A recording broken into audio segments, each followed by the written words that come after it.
Presidente da República reiterou o empenho do Governo em levar a vida para os municípios. João Lourenço, que falava para a população de Cazumbo, orientou os membros do Governo a trabalharem mais nos municípios e comunas.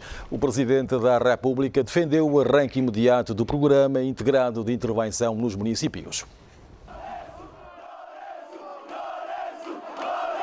É a primeira vez que João Lourenço se desloca de Luanda para um município no início de uma visita de trabalho a uma província. Foi em Cazumbo, onde o Presidente da República assegurou que o lema "A vida faz-se nos municípios" continua a servir de guia para o combate às assimetrias. Nós estamos seriamente empenhados em trazer a vida para os municípios. O nosso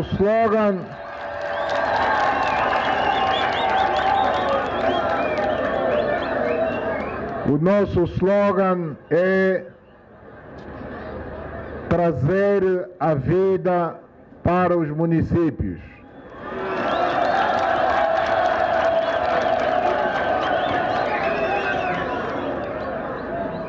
E como se costuma dizer,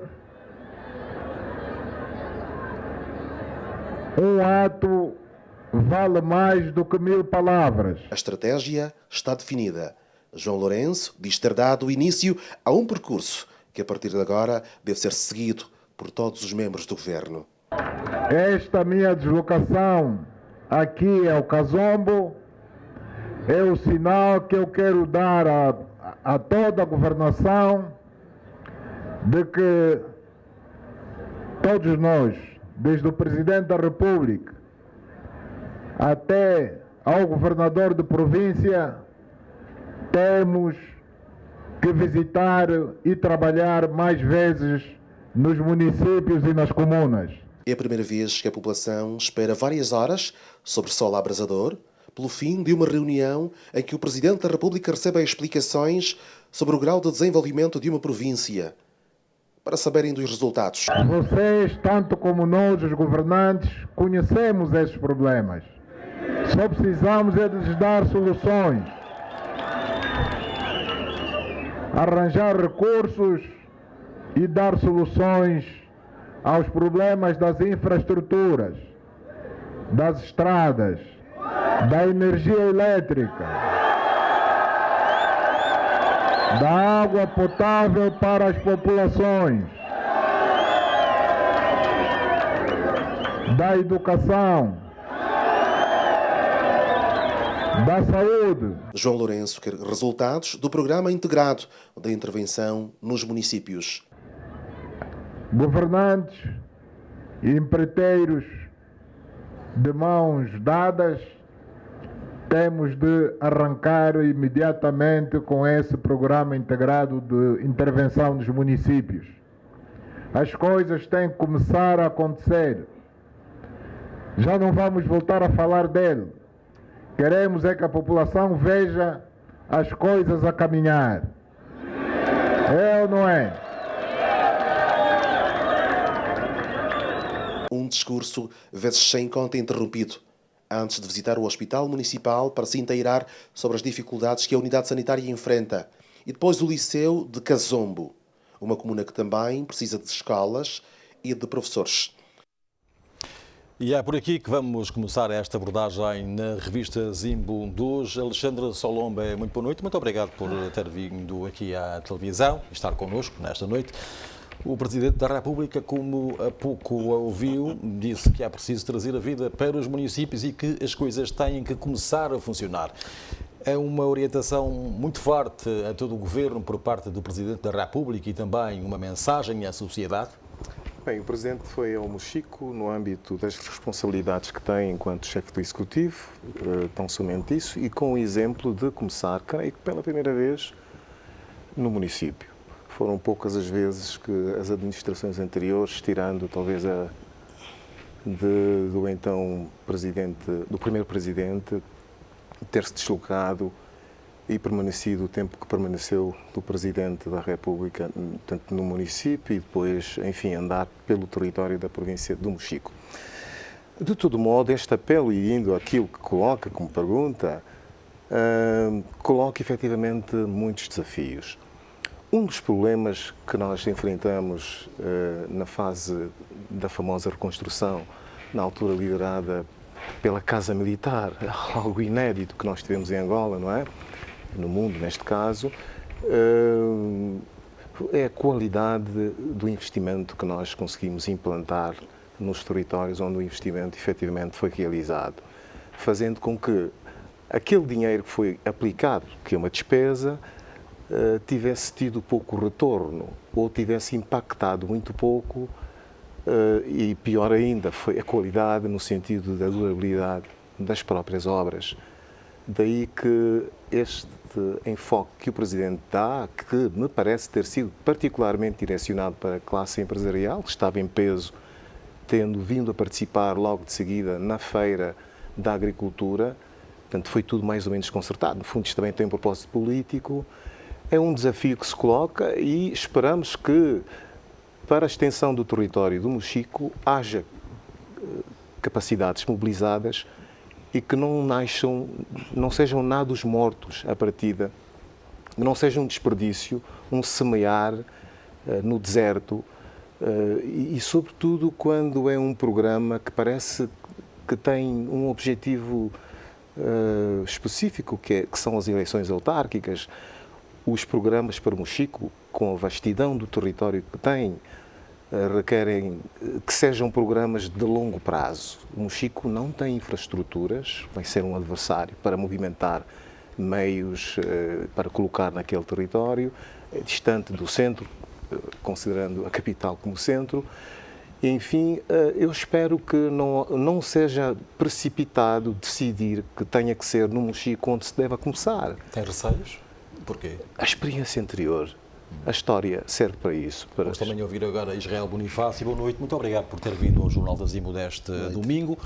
E aqui para a revista Zimbo, o Presidente da República disse também que ele mesmo e todo o Governo devem trabalhar mais no município ou nos municípios. É um sinal de que o Presidente poderá estar, ele e o seu Governo, mais próximos da população?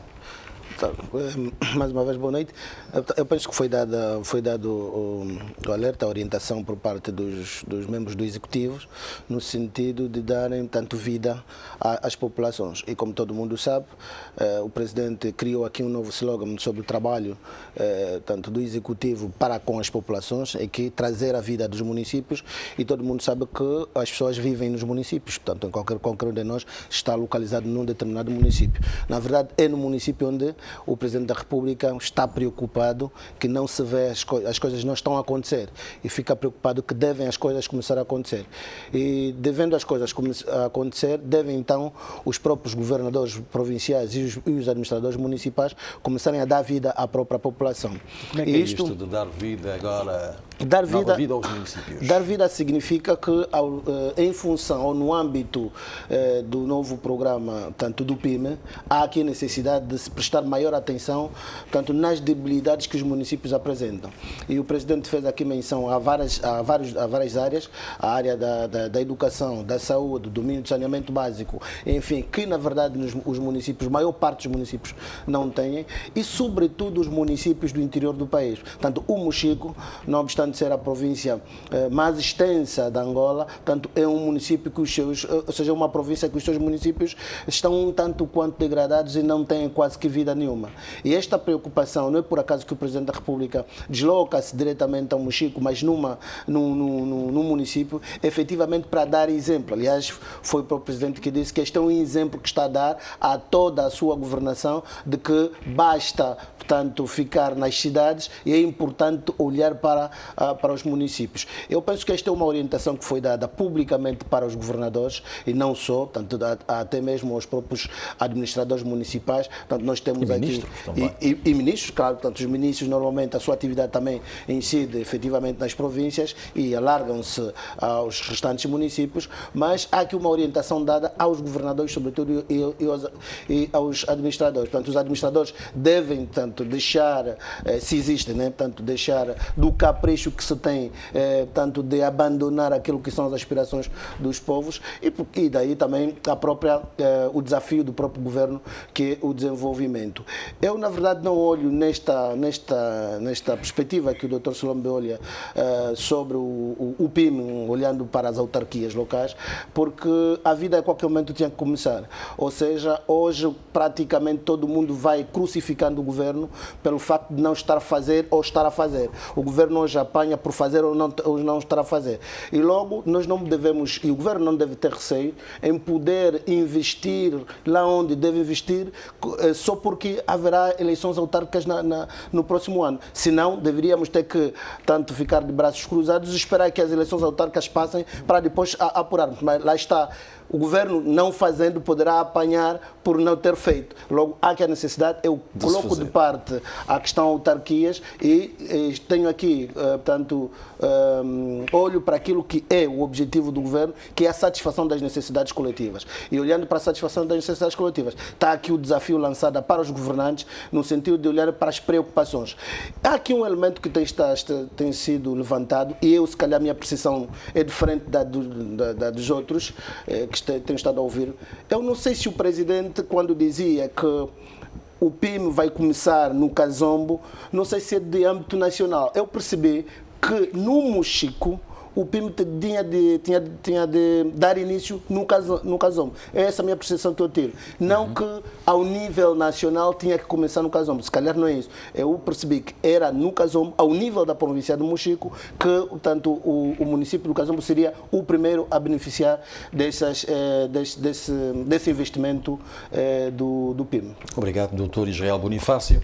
Para fecharmos esta abordagem sobre a visita presidencial ao Mochico, Alexandre Solombe, podem-se prever ganhos a nível dos municípios do país com esta abordagem presidencial que foi feita no Mochico? Se tudo for acautelado, como estou a dizer, a questão da logística, por causa da distância que vai, e quase tudo virá, enfim, passará por Luanda, com raras exceções, certamente, alguns portos, muito do material vai ser importado. Se tudo for acautelado, e é neste sentido em que eu falo, para que não se atire a semente no deserto, certamente que o investimento no volume de dinheiro que for a ser alocado à província de Mochico vai impactar, mas que seja um impacto perpétuo, entre aspas, sólido. De outra maneira, não.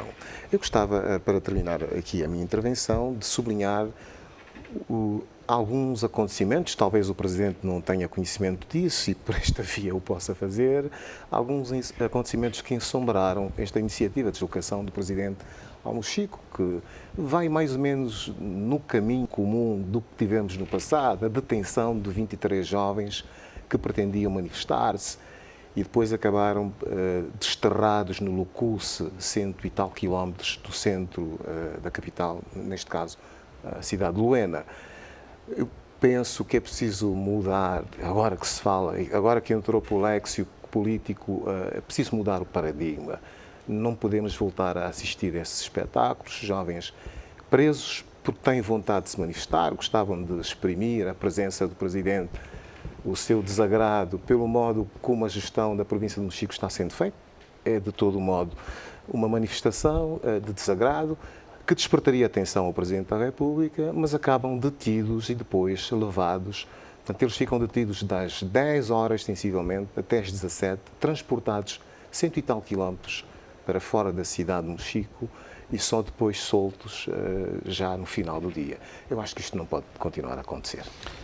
Israel Bonifácio, quer debater alguma da abordagem de Alexandre Solombe aqui? Não, por acaso é novidade, eu não sabia deste elemento de detenções, mas é efetivamente reprováveis a todos os níveis que algo de género aconteça. Aliás, a governação do presidente João Lourenço tem vindo a mostrar que não pauta efetivamente na repreensão. Tem sido uma governação muito mais aberta e tem estado a ouvir as preocupações das pessoas que tenham tanto assuntos para levar a debate. Logo, não faz sentido que tanto pessoas que tenham tanto algum interesse em comunicar e dar um recado ao Presidente da República e aproveitando a sua própria presença, fossem tratados dessa forma. Isto é completamente reprovável e se terá acontecido, cabe aqui o governo provincial do Mochico ter que se retratar ou então mesmo apresentar aí razões que fizeram com que esses jovens fossem reprimidos. No entanto, eu acho que isso é um grande alerta para o Presidente da República e as pessoas à sua volta. Passamos para um outro tema que marcou a atualidade na semana passada. O julgamento do antigo chefe da Secretaria Militar. A defesa do general Zé Maria considera desnecessária a presença do ex-presidente da República no julgamento do antigo chefe do Serviço de Inteligência e de Segurança Militar. Os advogados pediram ao Tribunal a detenção imediata do chefe adjunto da Secretaria Militar por, alegadamente, ter prestado falsas declarações em tribunal. O depoimento do chefe adjunto do Serviço de Inteligência e de Segurança Militar não agradou a defesa do general Zé Maria. O advogado Sérgio Raimundo considera falsas as declarações do tenente-general Carlos Filipe Feijó e, por isso, pediu a sua detenção imediata pelo Supremo Tribunal Militar. Vocês ouviram na sala, portanto, a lei permite, quando uma das partes entender que determinada pessoa faltou com a verdade, pode-se provocar o incidente de falsidade. Depois caberá o tribunal decidir se aceita ou não, mas como vocês viram e ouviram, o tribunal não aceitou. E o que é que acha o advogado da posição do tribunal quanto a isso? Não, isso é normal, à luz da lei, portanto, o único caminho que nos restou é aquele, interpor recurso e aguardar que se reaprecie a matéria aqui requerida. Por que acha que houve falsas declarações por parte do tenente-general Feijó? Não posso comentar na comunicação social aquilo que está a ser discutido em audiência, discussão e julgamento. Mais do que isso não posso falar. As declarações do número 2 da Secretaria Militar estão a ser encaradas como um duro golpe à defesa do general Zé Maria. Mas Sérgio Raimundo tem ainda um trunfo na manga, ou melhor, 16 trunfos. Este é o número de testemunhas arroladas pelo advogado para deporem a favor do antigo chefe do Serviço de Inteligência e de Segurança Militar. Na lista figuram nomes como o do general França Andalo, Roberto Leal Monteiro Ngongo e Gino Carneiro, bem como o de França Van Dunen, o deputado João Pinto e alguns jornalistas da TPA e do Jornal de Angola. Da lista que foi submetida ao tribunal, há um nome que não passa despercebido, o do antigo presidente da República. Uma fonte ligada ao processo revela que José Eduardo dos Santos não foi notificado e, por isso, não deverá comparecer em tribunal. Para muitos, trata-se de uma baixa de peso para a defesa do general Zé Maria, mas o advogado do militar não partilha desta opinião.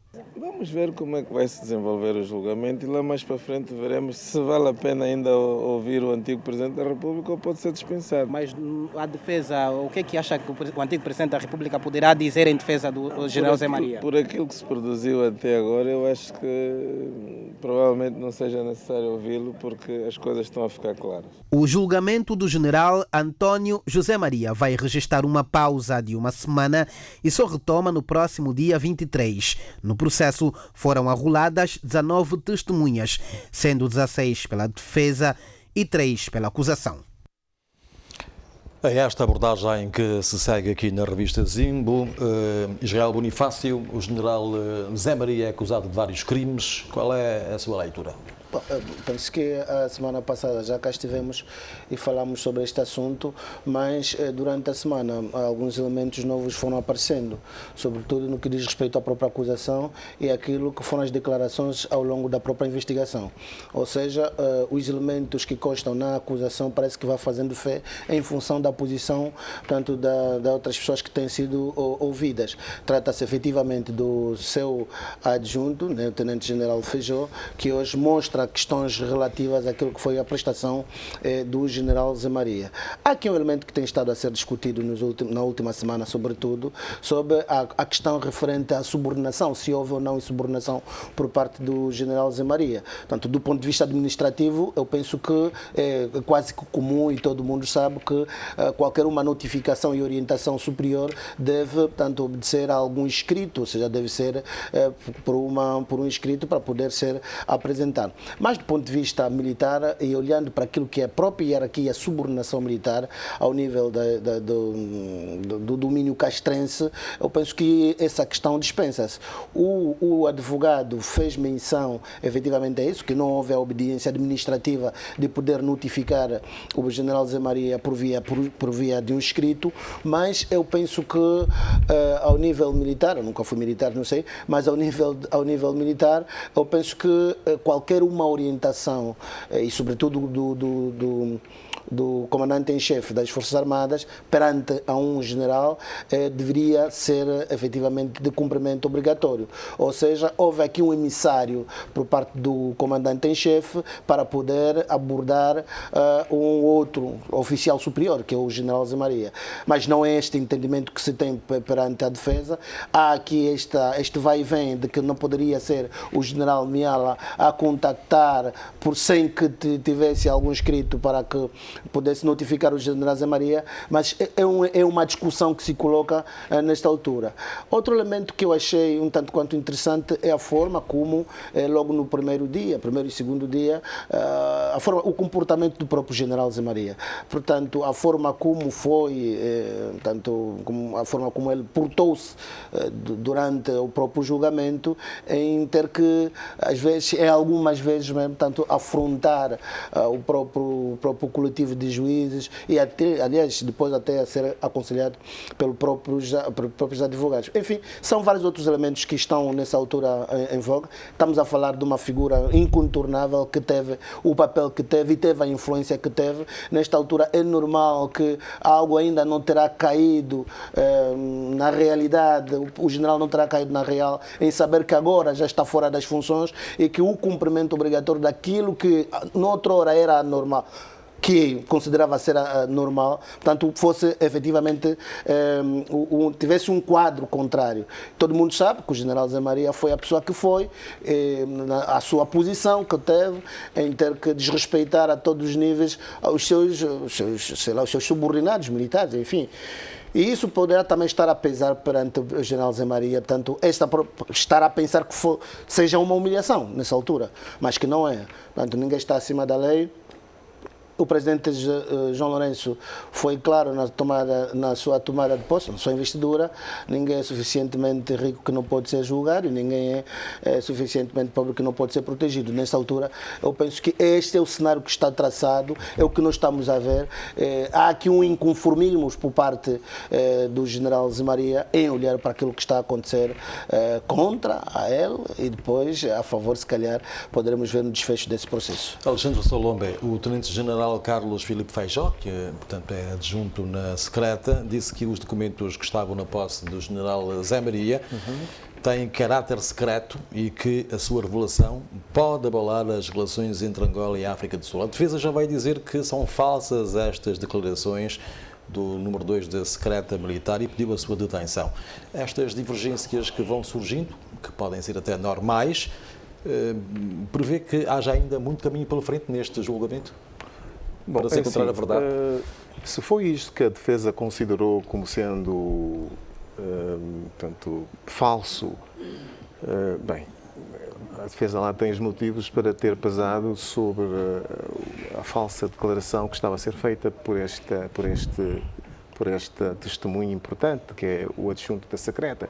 Mas eu gostava, antes de começar, de entrar a responder a sua pergunta, dizer que na verdade, estamos perante um caso que, enfim, o regime angolano produziu durante este tempo, por falta de democraticidade interna, produziu, portanto, figuras míticas e monstros também, entre aspas, que hoje, enfim, uma vez colocados no tribunal, parece assustar meio mundo. As pessoas parecem preocupadas com a presença do general Zé Maria no tribunal. Curiosamente, a ser interpelado pelo mesmo juiz a quem, eventualmente, ele, de maneira indireta, deve ter dado orientações no passado, portanto, o António Patónio, que julgou o general Miala, pelas quase as mesmas pessoas que constituem o tribunal que estão a interpelar. E, de certo modo, isto pode estar a ser referido ou sentido como sendo uma humilhação, que não é. Portanto, e a acusação é a mais risível possível. Um general, portanto, naquele meio castrense que não se subordina às leis, às orientações superiores que recebe, portanto, ser julgado por insubordinação, acho que é do mais risível. Eu creio que o general tem que estar preparado, porque a posição que ele ocupou, ele deve conhecer muita coisa que aconteceu durante o tempo em que foi o chefe da secreta. Há aqui uma série de acontecimentos tenebrosos que tiveram lugar enquanto ele foi chefe. E neste regime do homem forte, enfim, liderado pelo presidente José Eduardo dos Santos, há aí uma série de acontecimentos que eventualmente requererão no futuro a intervenção para a explicação dele. Portanto, ele que esteja preparado. E o que está a acontecer neste momento é do mais risível, é o mínimo que se pode dizer. Agora, indo diretamente à pergunta que me colocou, estamos todos interessados. Seria bom que as autoridades revelassem, afinal, qual é o conteúdo destes documentos. Já há referências de que é mais um ato de queima de arquivos que se pretendeu, dado que a versão sobre a Batalha do Cuito-Cuanaval, que foi encontrada na África do Sul, eventualmente não coincidia com aquela que estava a ser narrada aqui. Então havia todo um interesse de se queimarem arquivos. Pode ser que seja neste sentido. E para dirimir, acabar-se com essa dúvida toda, eu acho que seria muito bom que se abrissem, enfim, tais documentos para percebermos se efetivamente que aquilo faz parte da história. As versões não estão muito encontradas. Faz parte da história. Os angolanos querem saber o resultado. E curioso é, alguém que ganha a guerra, uma batalha, ainda vai pedir ao inimigo de ontem que lhe forneça arquivos, documentos. O que é que ele pretendeu confrontar? Não estava seguro de que ganhou a guerra quando canta a vitória? Faz-se muita propaganda sobre a Batalha do Cuito-Cuanaval. Outro sim é o valor que está a ser dito, o custo da compra dos arquivos, $2 milhões para comprar arquivos. Eu tive a oportunidade de perguntar a um professor no lançamento de um livro, recentemente, acho que foi a semana passada. Por acaso notei que o professor engoliu a minha pergunta, não respondeu. Não sei se foi de propósito, foi propositado, ou conveio, enfim, não responder. E estamos então todos curiosos que haja mais elementos para que a sociedade efetivamente saiba da utilidade e do secretismo envolvido nestes documentos e se efetivamente os 2 milhões justificavam a compra Vamos deste aguardar material. porque o julgamento vai retomar De apenas resto, que se faça, 23. desculpa, amor, que se faça justiça sem pressão. Esta máxima é do tempo do general Zé Maria. Que haja justiça sem pressão. E vai correr tudo bem. Mudamos de assunto. O professor António Pitra Neto, antigo Ministro da Comunicação, da Administração Pública, Emprego e Segurança Social, esteve na Faculdade de Direito da Universidade de Agostinho Neto, sua antiga casa, onde lecionou a cadeira de Direito Administrativo pela última vez no ano letivo de 1993-1994. 26 anos depois, Pitra Neto foi falar da sua visão académica sobre critérios e procedimentos para uma reforma do Estado adequada às necessidades de Angola. Na ocasião, o antigo docente e ministro disse que o país precisa de uma agenda nacional de estabilidade e desenvolvimento. Navegou sobre o tema com uma narrativa que combinava a sua visão académica a várias metáforas e a sua experiência de governação. Afinal, esteve muitos anos no governo. Apresentou contribuições académicas para adequar a reforma do Estado às necessidades do país e colocou em primeiro plano a unidade, a estabilidade e o desenvolvimento como condições obrigatórias para o sucesso da reforma do Estado. Pitra Neto defendeu que o país precisa de uma agenda nacional de estabilidade e desenvolvimento com 5 alicerces para construir a sociedade do presente e do futuro, uma visão que, aliás, já defendeu entre 2004 e 2006, nas vestes de Ministro da Administração Pública. Primeiro, isto não é novo. Em 2005, 2006, 2004, já sustentamos estes pontos de vista. Fortalecer e credibilizar as instituições. O ponto fraco de sociedades como a nossa é a não solidez das instituições. E a vida moderna, a vida contemporânea, não se faz quer naquilo que são zonas de conforto, como zonas de incômodo. para as pessoas, para as famílias, para as comunidades, para as empresas e para a sociedade, se não assentar em instituições. Para o professor, é crucial a importância das lideranças para o sucesso das transformações políticas, económicas e sociais. Pitra Neto recordou que é isso que tornou alguns países do mundo em estados desenvolvidos e outros, sobretudo no continente africano, em estados subdesenvolvidos. O líder é um mercador de esperanças, dizia Napoleão.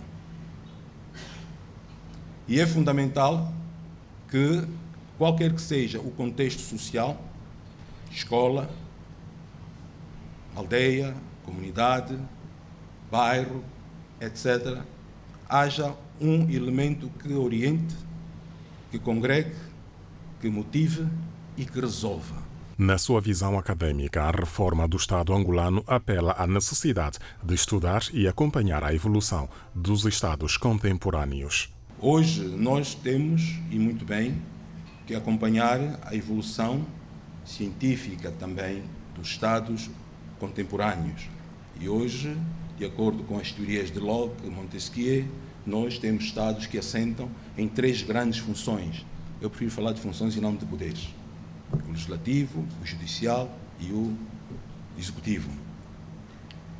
Países como os nossos, como o nosso neste caso, é importante que quando se tem a necessidade de empreender reformas, não nos confinemos apenas a um desses 3 domínios, a um desses 3 campos, a uma dessas 3 funções. Por quê? Porque somos uma realidade nascente em muitos aspectos. O auditório Maria do Carmo Medina encheu-se de distintos acadêmicos e antigos alunos do professor Pitra Neto, que 26 anos depois regressou à sua antiga casa para uma preleção que durou pouco mais de meia hora. Israel Bonifácio, o que é que falta para tornar fortes as nossas instituições? Bom, primeiro começar, portanto, para elogiar o preletor, portanto, é uma pessoa que dispensa comentário e logo era expectável que uma comunicação dessa pudesse albergar o conjunto de individualidade que lá estiveram, portanto, era normal que isto pudesse acontecer. E depois também a bagagem que traz, não só do ponto de vista acadêmico, que já foi professor há vários anos, como também da própria experiência política. É alguém que exerceu as funções governativas durante muito tempo e a visão da governação e do próprio país é efetivamente diferente para o professor Pitra Neto. Portanto, estamos aí diante deste processo e o que o professor acaba de dizer é efetivamente aquilo que quase todo mundo hoje tem estado a dizer. Primeiro, são também teorias já mais internacionais, portanto, a própria estabilidade das instituições, portanto, o fortalecimento das instituições, do que os próprios homens, são situações e comunicações que nós temos estado a ouvir nos últimos tempos, sobretudo cá em África, tem havido mais fortalecimento de pessoas do que das próprias instituições. E o professor Pitra Neto chama a atenção aqui à própria condução desses processos e à própria estabilidade e desenvolvimento do país. Isto estamos completamente de acordo. O que me faz espécie nesse processo todo é saber que enquanto o professor Pitra esteve no governo, diz que já advogou esta questão 2004, 2005 e 2006, não vincou, efetivamente não vejo aqui como poderia vincar estando na plateia, também a ver como é que isso vai funcionar. Porque é importante nós lembrarmos que o professor Pitra já teve grandes influências no governo. Portanto, se não vincou, temos aqui alguma dificuldade depois perceber como é que as ideias que vai trazendo depois, portanto, de abandonar o governo, possam vir vincar. Eu não estou a dizer que não é possível, mas estou aqui a ver a dificuldade que teve em poder impor, se calhar aconselhar ou expor aquilo que são as ideias para poder funcionar bem. Portanto, eu penso que estamos aqui diante de um processo um tanto quanto difícil, mas seja como for, acompanhamos e temos isso em áudios e agora os telefones já vão circulando a preleção do professor. É efetivamente uma brilhante preleção e uma visão efetivamente acadêmica para se poder olhar de uma outra maneira no país que é Angola e depois também nas próprias instituições que hoje nós temos. E depois levanta aqui uma questão também muito importante sobre a própria reforma do Estado. E chama a atenção que a reforma do Estado não pode ser vista apenas num único ângulo, mas deve ser vista no ângulo dos das 3 funções, que ele preferiu não falar de poderes, mas falou de funções. É importante também isto que seja efetivamente refletido.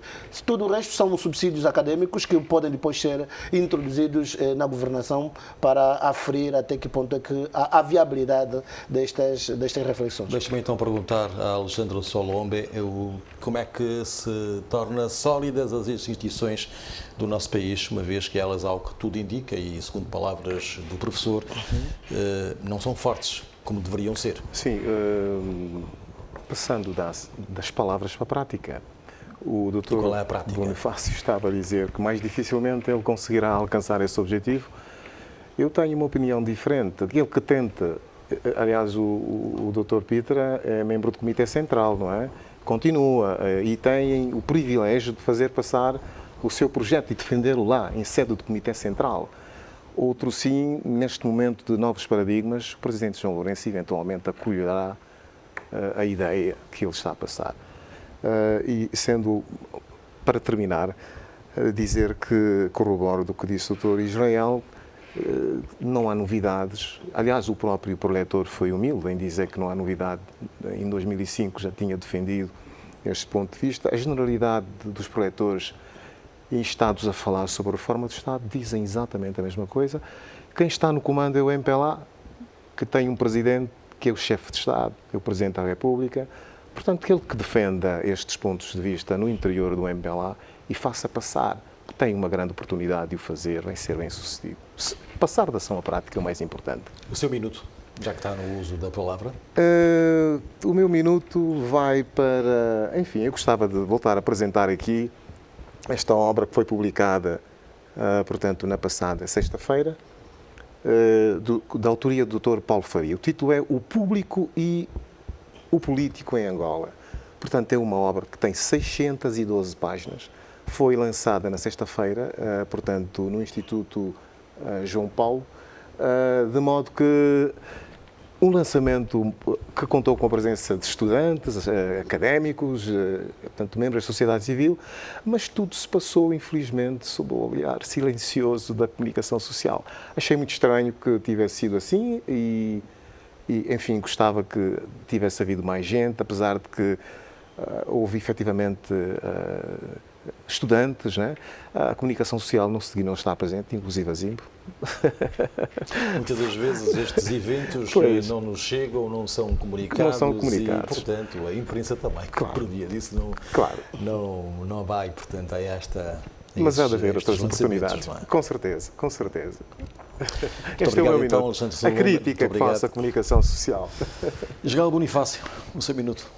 Não, o meu minuto vai para uma grande preocupação que eu tenho estado a registrar nos últimos dias, que é, portanto, o avultar, o surgimento ao longo dos passeios, sobretudo no município de Luanda, e aí aos fins de semana, sexta a domingo, um conjunto de montagens, portanto, de mesas, cadeiras, enfim, ao longo dos passeios. E eu não sei se aquilo está autorizado ou não, mas o certo é que tem estado a dificultar a mobilidade das pessoas. Depois as pessoas têm dificuldades da mobilidade e são obrigados, portanto, a transitar ao longo das vias principais. E por que eu levanto este assunto? Levanto este assunto porque ontem mesmo causou um grande acidente, um atropelo muito grande de uma criança, porque em função das montagens ao longo dos passeios destes meios, tanto são questões que são atividade comercial, que são estendidas ao longo dos passeios tanto públicos. E isto vejo mais com grande referência ao nível do município de Luanda. Então, chamar aqui a atenção à administração, à Comissão Administrativa de Luanda, no sentido de tanto olhar para estas questões para evitar que assuntos de género, portanto, aconteçam e eventualmente perder pessoas por causa destes interesses que são efetivamente particulares. Israel Bonifácio, Alexandre Solombe, aos senhores, muito obrigado e muito boa noite. Obrigado.